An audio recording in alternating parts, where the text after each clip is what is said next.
To safely connect a capacitor to the downstream side of overloads, the following best practice should be followed. Firstly, use a double barrel lug.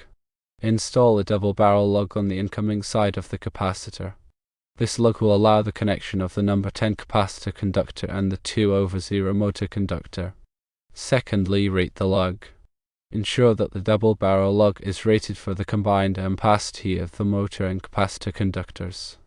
In this case, the total ampacity is 18 amps for the capacitor plus 150 amps for the fuse, which equals 168 amps. Thirdly, tighten the lug. Properly torque the lug to the specified torque value provided by the lug manufacturer. This will ensure a secure connection. Fourthly, connect the conductors. Insert the 2/0 motor conductor and the number 10 capacitor conductor into the double barrel lug. Tighten the lug set screws to secure the conductors. Fifthly, insulate the lug. Cover the exposed terminals of the lug with electrical tape or another insulating material to prevent accidental contact. Consider overcurrent protection.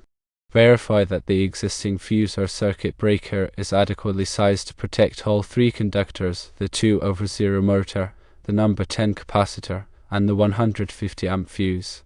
Cable routing. Ensure that the number 10 capacitor conductor is not exposed to high temperatures or mechanical damage. Grounding. Connect the capacitor's grounding terminal to the motor's grounding system. Labeling.